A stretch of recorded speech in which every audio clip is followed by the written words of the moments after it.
Assalamualaikum warahmatullahi wabarakatuh. Apa kabar semua teman-teman? Kabarnya mudah-mudahan kita semua diberikan kesehatan, keselamatan dan keberkahan oleh Allah Subhanahu wa taala. Di pagi yang penuh berkah ini di hari Jumat, marilah kita sebelum melaksanakan KBM atau kegiatan belajar mengajar, alangkah baiknya kita berdoa kepada Allah Subhanahu wa taala menurut kepercayaannya masing-masing. Berdoa dimulai.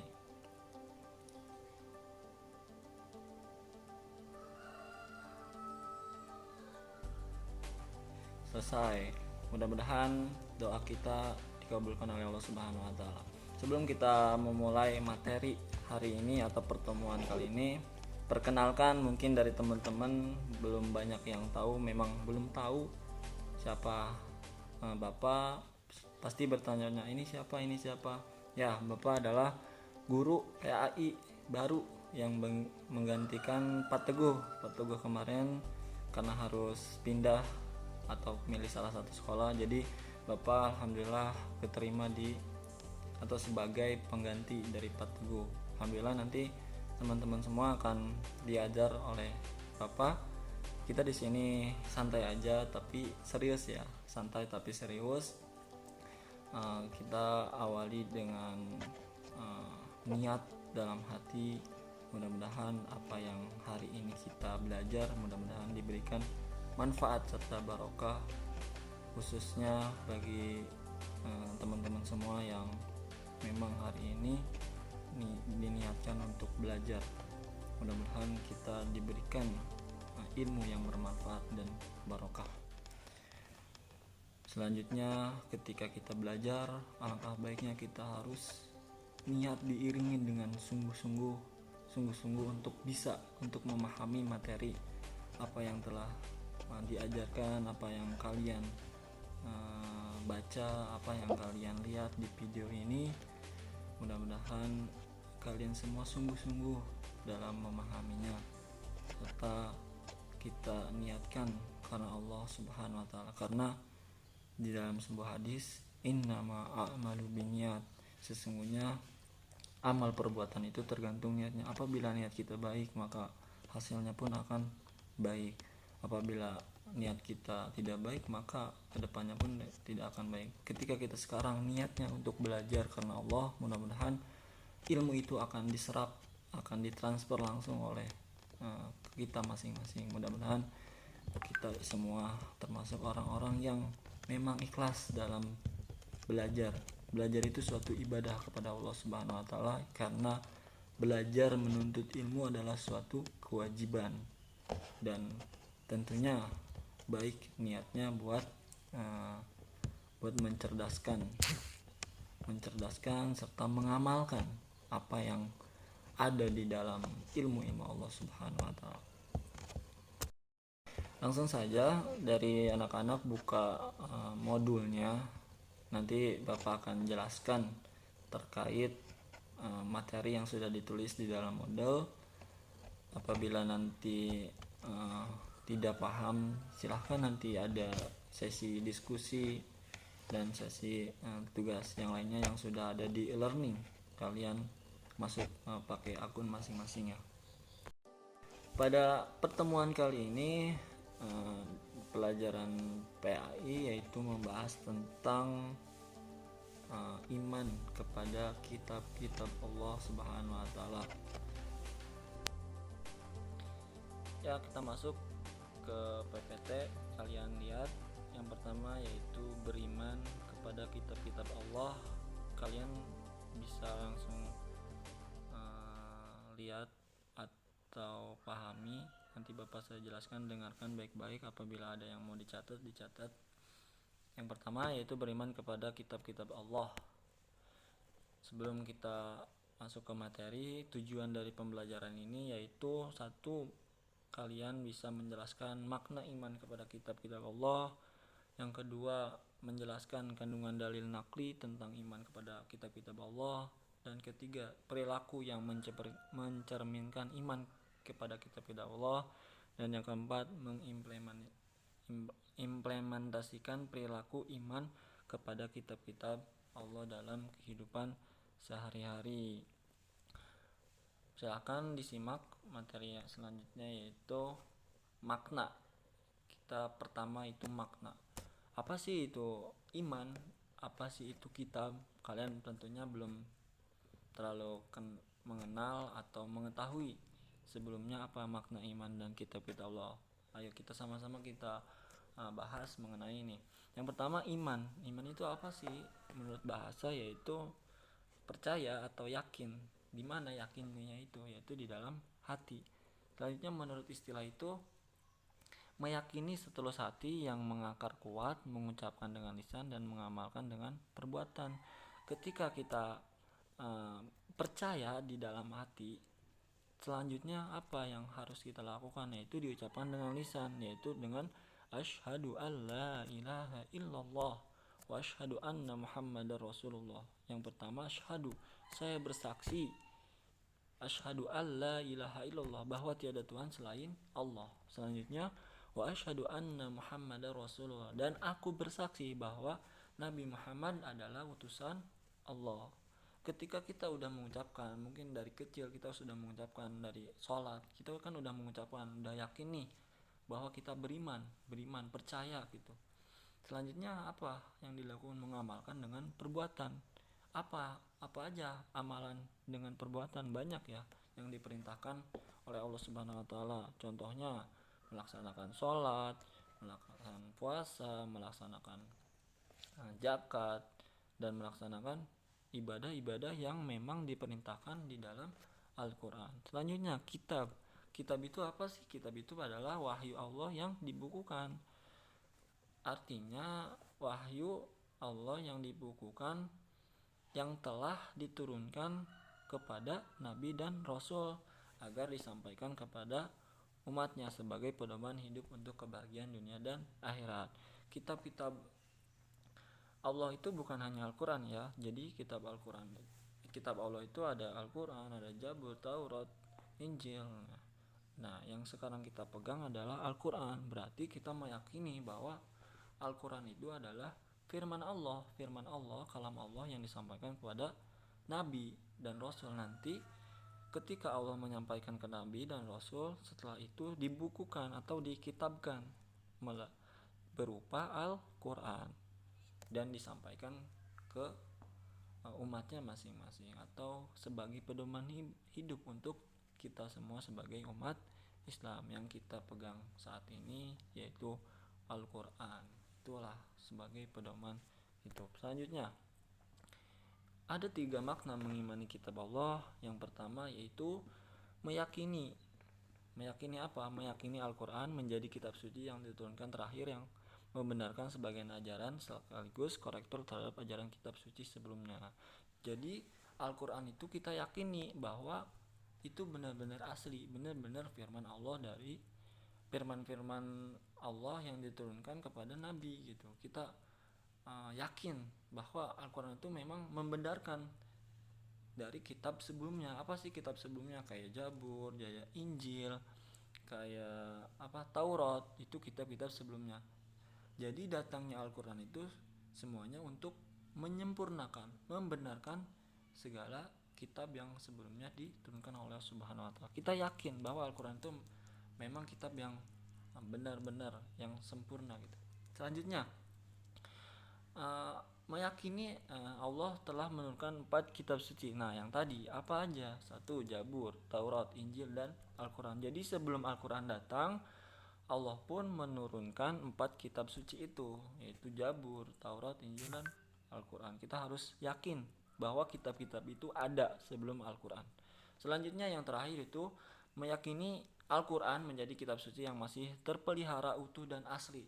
Artinya dari zaman dahulu dibukukan oleh para nabi, para sahabat, dibukukan menjadi Al-Quran, isi dalamnya itu masih terpelihara, masih utuh gitu, tidak ada yang diganti-ganti. Misalnya maknanya diganti dengan apa, maknanya atau tulisan bahasa Arabnya itu diganti dengan apa, tidak. Tapi Al-Quran itu memang asli dari awal pertama kali wahyu diturunkan kepada Nabi atau Rasulnya. Itu kita harus yakin bahwa Al-Quran itu original, tidak ada yang menyentuh, tidak ada yang merubah, pokoknya tidak ada yang bisa merubahnya sedikit pun, walaupun satu ayat, walaupun satu huruf tidak akan bisa mengubah.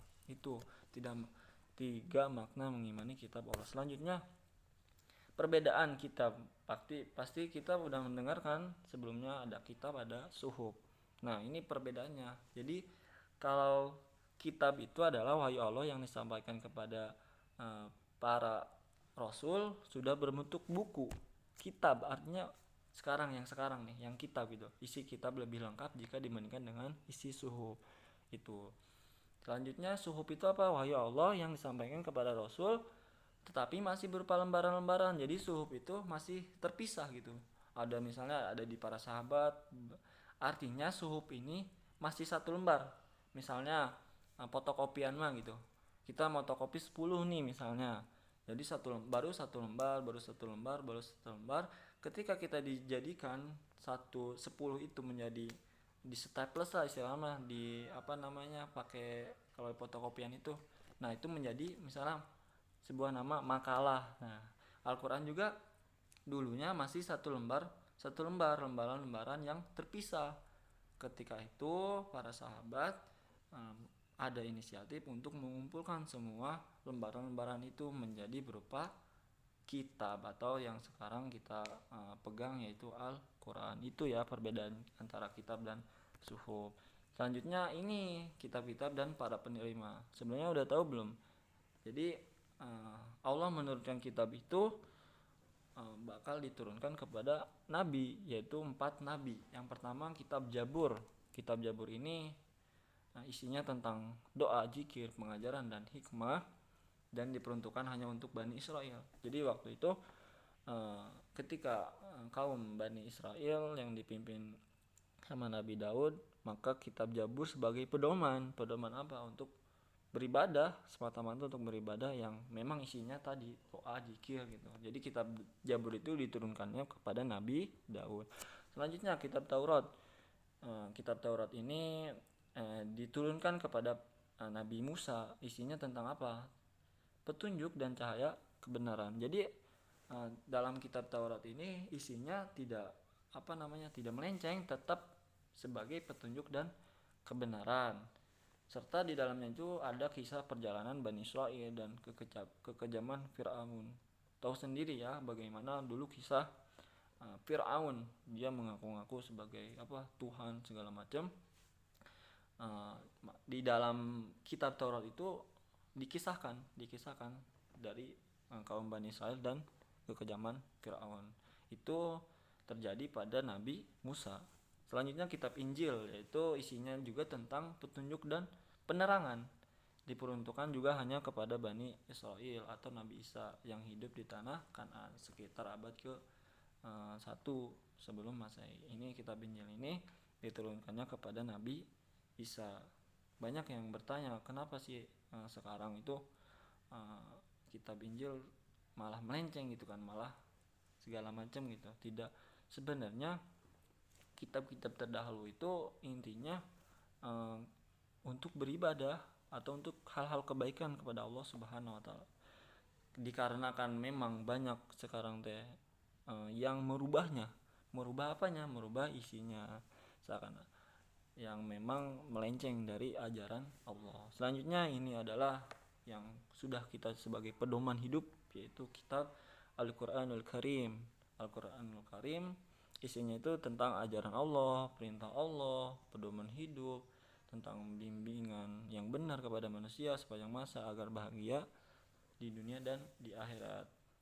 Di dalam Al-Quran ini tentunya banyak sekali petunjuk, larangan, perintah, ancaman, bahkan imbalan atau pahala berupa surga gitu kan.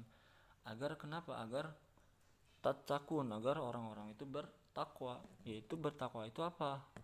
Menjalankan segala perintahnya, menjauhi segala larangan, itu takwa. Jadi Al-Quran itu terakhir turun untuk menyempurnakan kitab-kitab sebelumnya yang diturunkan kepada Nabi Muhammad SAW.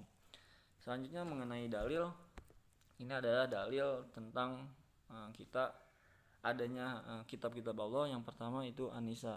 Nanti kalian membaca masing-masing ya.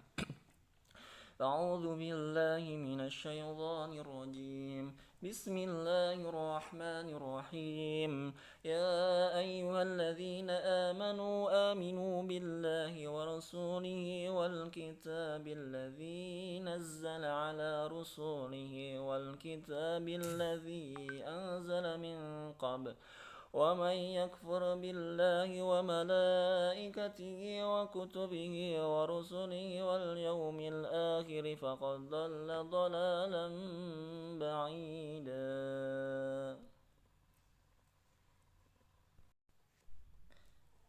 Nah, tadi kita sudah membaca surat An-Nisa ayat ke 136 yang artinya, wahai orang-orang yang beriman, tetaplah beriman kepada Allah dan Rasulnya dan kepada kitab yang Allah turunkan kepada Rasulnya serta kitab yang Allah turunkan sebelumnya.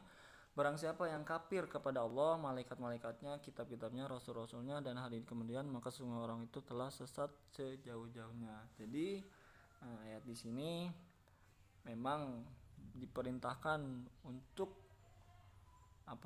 untuk beriman kepada kitab-kitab Allah, karena Allah telah menurunkan kepada rasul-rasulnya. Jadi jangan sekali-kali kalian tidak mengimani bahwa adanya kitab Allah. Karena kenapa?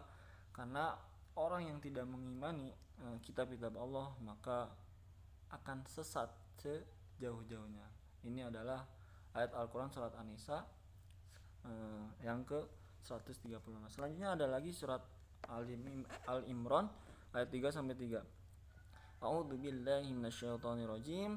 نزل عليك الكتاب بالحق مصدقا لما بين يديه وأنزل التوراة والإنجيل من قبل هدى للناس وأنزل الفرقان إن الذين كفروا بآيات الله لهم عذاب شديد Wallahu azizun dzuntiqam. Artinya dia menurunkan Alkitab Al-Quran kepadamu dengan sebenarnya, membenarkan kitab yang telah turunkan sebelumnya dan menurunkan Taurat dan Injil sebelum Al-Quran menjadi petunjuk bagi manusia. Dan dia menurunkan Al-Quran. Sungguh orang-orang yang ingkar terhadap ayat-ayat Allah akan memperoleh azab yang berat. Allah Maha Perkasa lagi mempunyai hukuman. Jadi Allah itu memang sudah menurunkan Alkitab yaitu Al-Quran kepadamu dengan sebenarnya membenarkan kitab yang telah diturunkan. Jadi Al-Quran itu semata-mata untuk membenarkan kitab-kitab sebelumnya, Zabur, Taurat, Injil. Untuk apa sih Al-Quran itu diturunkan? Yaitu satu, untuk petunjuk bagi manusia agar bahagia dunia dan akhirat. Selanjutnya, orang-orang yang ingkar terhadap ayat-ayat Allah akan memperoleh azab. Jangan sekali-kali kita mengingkari ayat-ayat Allah, karena balasannya yaitu azab. Karena Allah itu Maha Perkasa lagi mempunyai hukumnya. Selanjutnya contoh perilaku mengimani kitab-kitab Allah, yaitu pertama, meyakini dan mengimani secara mendalam aspek akidah yang tertera dalam kitabullah. Aspek akidah itu apa sih? Kita meyakini akidah Allah itu ada, bahwa Allah itu menciptakan kitab-kitabnya yang tadi itu kan. Selanjutnya, mematuhi segala perintah yang dilarangnya serta mempraktikkan dalam kehidupan sehari-hari, baik dalam lingkup pribadi maupun masyarakat. Ketika kita sudah mengimani kitab-kitab Allah, khususnya kita mempelajari Al-Quran, maka apa yang telah kita belajar gitu, kita amalkan kehidupan sehari-hari. Misalnya di dalam surat Al-Quran ada misalnya aqimus shalah wa atuz zakah, laksanakan sholat dan perintahkan zakat. Maka apa yang kita lakukan yaitu melaksanakan sholat, melaksanakan zakat, melaksanakan munggah haji. Itu yang harus diamalkan, dipraktikkan dalam kehidupan sehari-hari. Yang bermasyarakatnya misalnya kita saling menolong, saling memberi, saling sedekah satu sama lainnya, itu adalah perilaku yang memang mencerminkan mengamalkan kitab-kitab Allah, khususnya Al-Quran. Yang ketiga itu setiap waktu selalu melakukan muhasabah, jadi introspeksi, apa kekurangan diri saja, apa yang harus diperbaiki dalam hidup saya, apakah saya sudah misalnya udah sholat tepat waktu atau tak sudah membaca Al-Quran, ataukah udah melaksanakan apa yang diperintahkan oleh Allah gitu kan. Apakah saya selama ini mengabaikan? Itulah fungsinya introspeksi diri atau muhasabah diri untuk lebih baik lagi. Selanjutnya itu ada meyakini bahwa kitab suci Allah datang dari Allah tadi ya, dengan beriman kepada Allah. Al-Quran sudah dijaga kemurniannya oleh Allah sampai sekarang. Nah, pokoknya dari awal Allah menurunkan Al-Quran itu sangat murni, tidak ada campur tangan orang lain, tidak ada istilahnya diganti-ganti makna-maknanya, jadi udah murni dari Allah Subhanahu wa taala. Terus menjadikan Al-Quran sebagai petunjuk, dan tentu petunjuk kita, pedoman hidup kita itu Al-Quran dan hadis, karena Al-Quran itu isinya tentang petunjuk-petunjuk manusia agar hidupnya lebih bahagia di dunia dan akhirat. Selanjutnya berusaha untuk membaca Al-Quran dalam segala kesempatan. Kita jadwalkan misalnya setiap hari berapa kali membaca Al-Quran, jangan membaca WA, media sosial ataupun yang lainnya yang tidak bermanfaat. Mendingan kita baca Al-Quran. Karena kenapa? Baca Al-Quran adalah suatu ibadah, suatu amal soleh, karena satu huruf saja akan dilipat gandakan 10 kebaikan. Coba bayangkan ketika alif itu sudah 10 kebaikan, ba sudah kebaikan, atau coba kita Bismillahirrahmanirrahim, coba itu berapa huruf? Banyak kan? Itu bakal mengandung pahala, bakal mengandung kebaikan. Maka dari itu kita tanamkan dari sekarang, jadwalkan setiap hari kita harus membaca Al-Quran. Kemudian setelah membaca kita pahami artinya dan isinya, lalu mengamalkan. Terus berusaha untuk mengamalkan isi Al-Quran di dalam kehidupan sehari-hari, baik di waktu sempit maupun di waktu lapang. Jadi intinya, walaupun kita keadaan sedang tidak sehat atau sedang sakit, sedang bahagia, sedang susah, jangan lupakan Al-Quran, karena Al-Quran itu sebagai obat untuk kita apabila hidup kita sedang dikasih cobaan oleh Allah Subhanahu wa taala, maka bacalah Al-Quran. Selanjutnya yaitu sudah selesai materi kita. Mudah-mudahan nanti tanyakan saja apa yang tidak dimengerti oleh teman-teman semua. Mungkin itu saja yang bisa Bapak sampaikan. Mohon maaf apabila ada kesalahan. Tetap jaga kesehatan, jaga imun, dan jaga iman. Tetap semangat semuanya. Assalamualaikum warahmatullahi wabarakatuh.